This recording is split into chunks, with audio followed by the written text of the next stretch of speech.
Medieval times. Imagine this. You're in Europe, but like old Europe, feudal Europe. You live on someone else's land, and you probably stink. You don't have a job, you are the job. Your boss is the guy with a shiny pointy sword. The boss of your boss, that's the king. There's no hiring process, just pure nepotism. If your dad shovels shit, so do you. If your dad shears sheep, you might marry your cousin. You work until the task is done, or until the sun goes down, or your arms fall off, whichever one comes first. Ora et labora.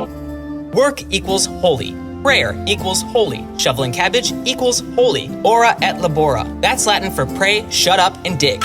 Sometime in the 13th century. Someone invents a clock. No more work until it's done. It's work until the bell says stop. The clock is your boss now, and this boss never stops ticking. Some people get smart and form guilds. They make stuff, they sell stuff, and then they control the market. The benefits, they don't get whipped for missing a harvest. Nice. Capitalism is born. Also nice? Industrial revolution. Before, you were on a field. You breathed fresh air, you breathed cows, the cows breathe you, and you both stink, like cows. I don't like stinking anymore. Let's make a new plan. Let's leave our village and move to the city. Now we breathe smog and die and get fired and replaced. In this order. Progress? Yay! Hiring is simple now. If you have hands, you're in. If you're a child, you're in. If you're pregnant, you're in. If you're all three, you get the night shift, but you're still in. We have electricity and steam engines now, which means that the day never ends. You can work at night, you can work forever. Time is money, but you have no time and you have no money because work is 16 hours a day. 1776, Adam Smith publishes The Wealth of Nations. A Scottish guy named Adam Smith gets an idea on how to produce even more stuff even more faster. Instead of making a whole thing, workers only make part of a thing. Over and over and over and over and over and over and over and over and over and over. And because workers only know how to make part of a thing, not a whole thing, they can't go and start their own businesses and steal customers away. Capitalism. 1880, Frederick Taylor lays the basis for scientific management. Another guy gets another idea on how to make sure workers work more efficiently. So now you have workers who work overseeing other workers' work. If you sweat, you're blue collar. If you sit and judge people who sweat, you're white collar. Mass production means more stuff. More stuff means more shopping. More shopping equals a middle class. Everybody wins. Except workers and the environment and literally everybody else. Work gets legal. Factories are still a nightmare, but now there are offices too. You sit in a chair, you push paper around, and you get bossed around by a guy named Bob, who's also bossed around by a guy also named Bob. People are overworked, underpaid, and tired. They go on strikes. The company responds by giving people more money and more time off, and less pressure, and everybody is finally happy. Just kidding.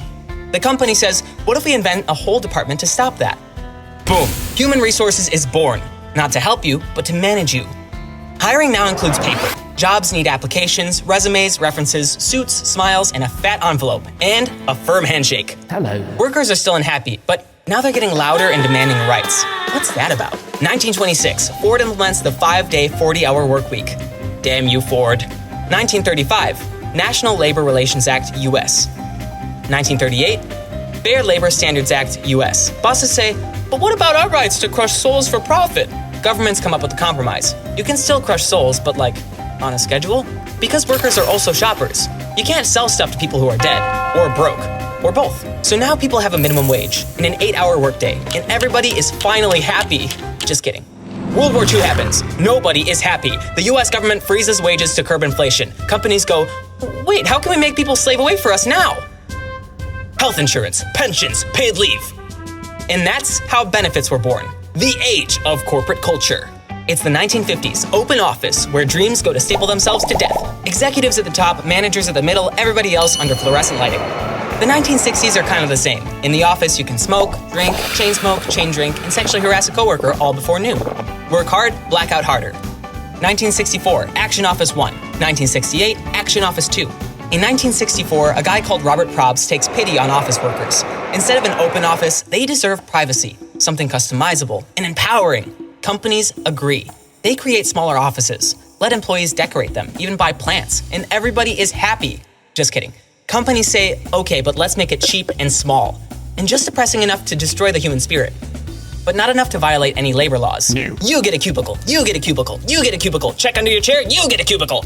You get a cubicle and you like it. Except for you, because you're the manager. You get a private office with a giant window, a secretary, and a booze cabinet. Hiring is now a handshake and a Harvard degree. Or just being a white guy called Dick. Now you can just insert yourself wherever you want. In the 1970s, you don't work to live. You live to pay off your car, and then die in it. probably in traffic, on the way to work. But now you've got to do it with Passion. Your cubicle still sucks, but now it's earth-toned. Work is still boring, but now it's boring with branding. Because corporate culture gets, you guessed it, a culture.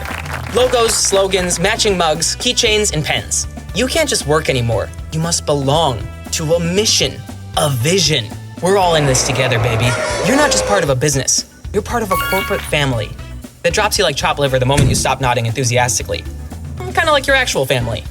It's the 1980s. The feudal lord has been replaced by the regional manager. Same vibe, less sword, more cocaine. Scarface. 1980, IBM PC launches.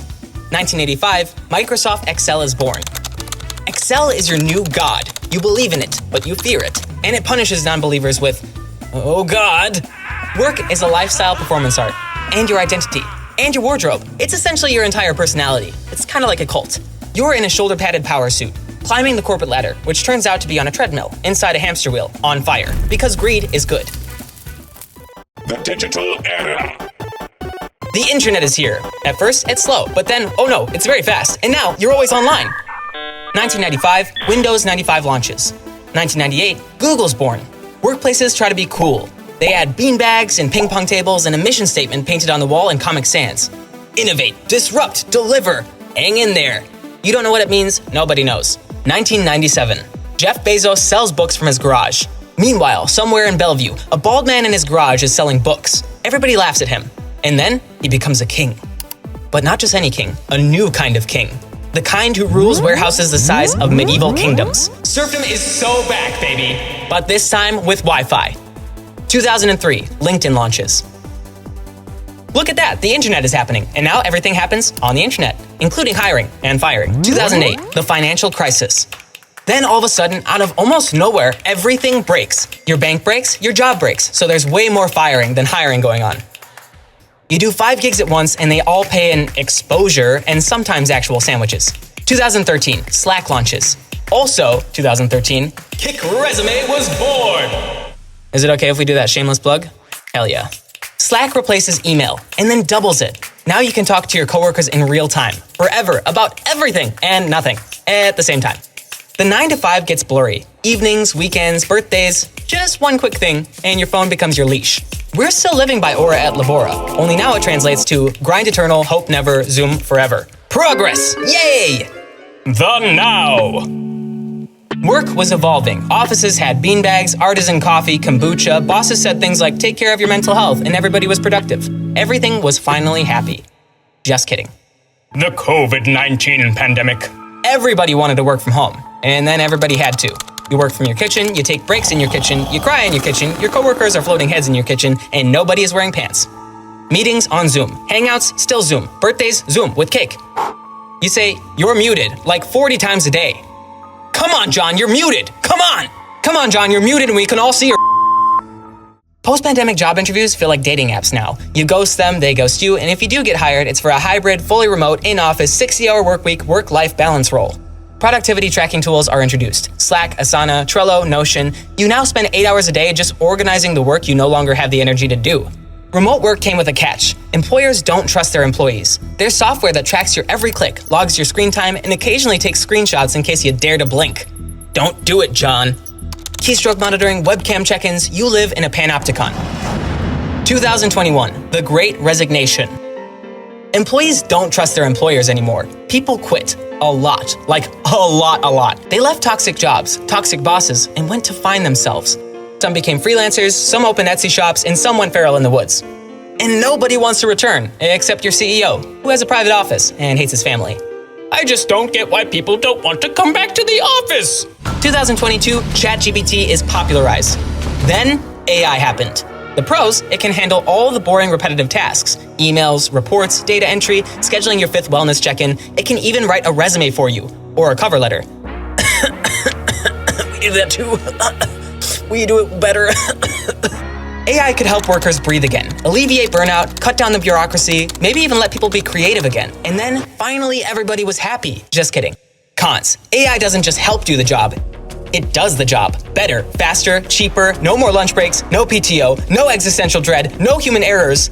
People are getting replaced. Writers, designers, coders, customer support agents, basically anyone who uses a computer and has a pulse. You started on a field, digging cabbage. No shoes, no rights, answering to a guy with a pointy sword.